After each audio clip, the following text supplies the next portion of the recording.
What's up, guys? This is the Gospel According to Mark with a C. He is I, and I am he. Just taking some time to tell you exactly what's on my mind. Thank you for joining me once again, my friends. Hope all is well with you. Gonna take this time to bang out a few videos that I'm gonna release during the week. You guys know I haven't had a lot of time to do recording lately. It's back to school season. For all you kids who are going back to school, welcome back to school. I know you're loving this, but I had to take time to make sure that my son's transition back into school is a smooth one. He's also into football, so that's taking a lot of time. You know, that's my job number one, not to mention my other job with a lot of overtime. So thank you guys for hanging in there with me. I do what I can when I can, and I do appreciate you guys' support.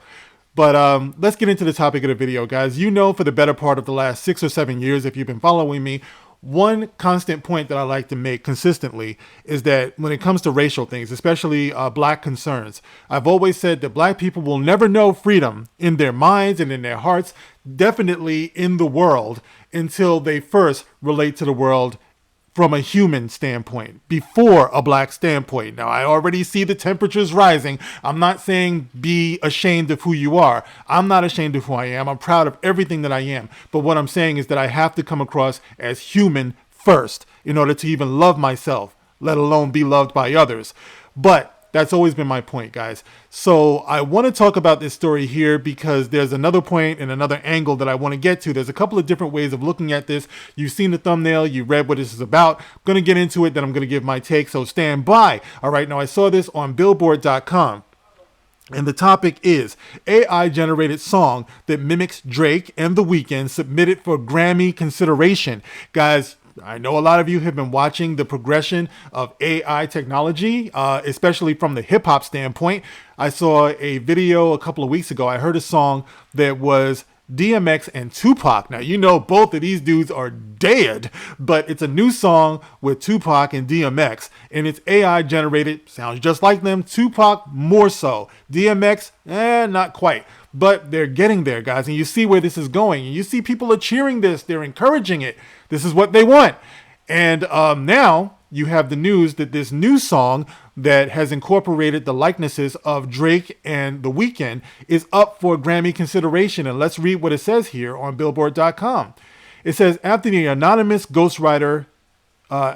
artist Ghostwriter went viral with their AI-generated track Heart on My Sleeve, which mimics Drake and The Weeknd earlier this year, representatives for the Unknown Act recently disclosed in an interview with the New York Times that they submitted the controversial song for next year's Grammy Awards. Well, damn! This thing it's really getting a life of its own here, literally. Submitted for Best Rap Song and Song of the Year, Heart on My Sleeve was eligible despite the use of AI technology on the record, Harvey Mason Jr., CEO of the Recording Academy, told the New York Times.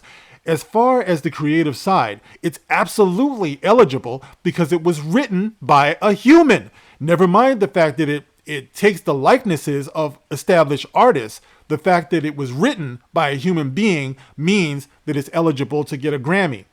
Billboard has reached out to Drake and The Weeknd for comment.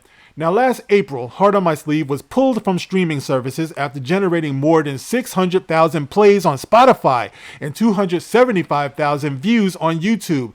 Following the outrage, Spotify, YouTube, Apple Music, Tidal, and Deezer yanked the song from their respective platforms. In a statement to Billboard, UMG denounced the track and the uses of AI by saying that the viral postings demonstrate why platforms have a fundamental legal and ethical responsibility to prevent the use of their services in ways that harm artists.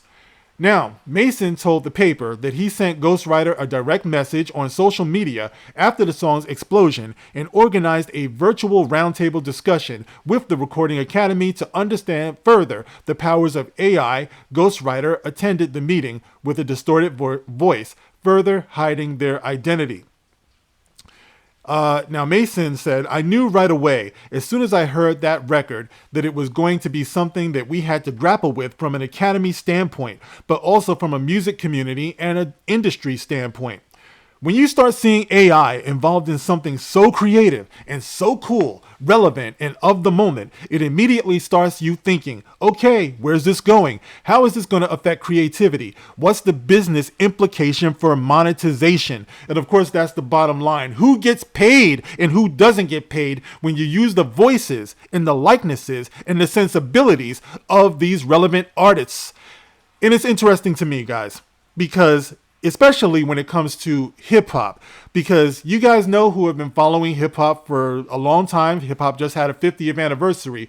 Some of the best hip hop we've gotten ever employ the usage of sampling. Now that includes taking bits and pieces from other works and mixing it up in a big bowl and coming up with a new production altogether. Sometimes they actually chop up different people's voices. You can hear James Brown. As a matter of fact, what is it? It Takes Two by the old, remember the old classic It Takes Two, Rob Bass and DJ Easy Rock, where you hear James Brown in there, I want to rock right now. I'm Rob Bass and I came to get down. As a matter of fact, Rob Bass has his voice sampled a lot. I want to rock right now. You know, you hear Drez from Black Sheep in just about every other commercial these days. You can get with this or you can get with that. So sampling has always been a part of hip hop culture. It could be argued that this is a situation of the chickens coming home to roost for hip hop. I don't know. It's going to be very, very interesting to see what happens here. Also in the movies, you know, you see this as well. I keep saying one day you guys are going to see the ultimate gangster movie starring Humphrey Bogart, James Cagney, Joe Pesci, Robert De Niro, Al Pacino in their prime. You're going to see all of this stuff. But there is an ethical question to that, guys, and I leave that to time to decide what it is. But there is another concern for you hip-hoppers out there, in particular, black hip-hoppers. Guys, if you have been paying attention, you know that there's been this push in pop culture that everything has to reflect everybody. You want to see yourself in this and yourself in that because it helps you to relate to something, okay? The interesting thing about that concept is that it also leaves us open for influence as well, because you want to see yourself in a black character or even a white character or an Asian character or a Spanish character, whatever the case may be, Indian character. But when you're dealing in the age of AI, when they're giving you your images and they're manipulating your images, how safe are you in your relation to these characters? Do you understand what I'm saying? Let's say that you're relating to a black character and you see this character, or actually a black hip hop song, because, you know, we relate to our music, right? So let's say it's a group like Public Enemy or something like that. Everybody loves Public Enemy. Fight the power! You're able to hijack Chuck D's likeness and Chuck D's voice. Chuck D gets on a record that's AI generated and says, we gotta burn down a government building or something like that, right? You got people, he sounds like me, he looks like me, he makes a lot of sense, I'm relating to this, he's influencing me.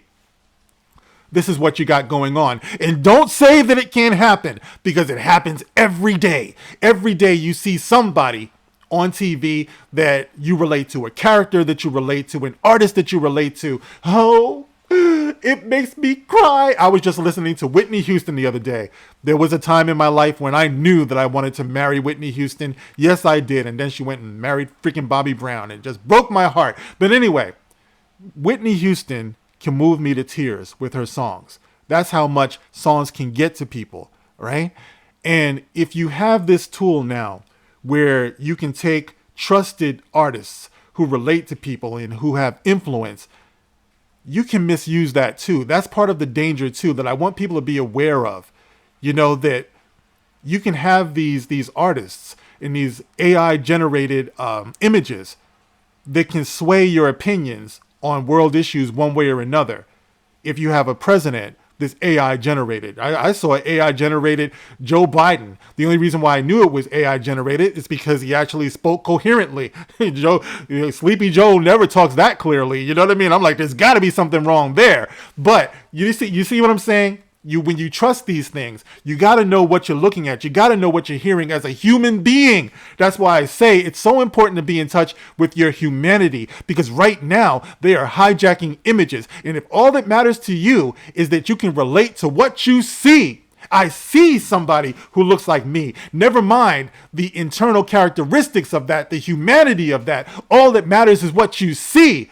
Then we could be in a lot of trouble going forward, because this technology is only getting better, crisper, more convincing. And there's a saying, man, you got to be able to, what is it? Seeing is believing. We've gotten to the point these days, guys, when seeing isn't necessarily believing. Sometimes it comes down to feeling. Feeling is believing. You got to have a feeling. You got to have a critical thought. And go figure. This is what's being attacked these days. The ability to say, that doesn't seem right to me. It doesn't feel right to me. We're being attacked for critical thinking. We're being attacked for having opinions based upon critical thinking. And guys, I see the danger in that. So while it might look like it's just a matter of who gets paid for this song, who gets awarded for this song, this is just the beginning, and it goes a lot deeper. So guys, I wanted to throw that out there. Get in the comment section and let me know how you feel about this. What do you think? Are we on the edge, on the cusp, on the edge of destruction with this technology? You know, are we seeing, what is it, Skynet? Are we seeing, what's happening, guys? Talk to me. Get in the comment section. As always, guys, I thank you for rocking with me. I thank you for listening. You can like, you can share, you can subscribe. Thank you for the super thanks. Thank you for all of your support, guys. I will catch you on the next one. This is The Gospel According to Mark with a C. Rock on.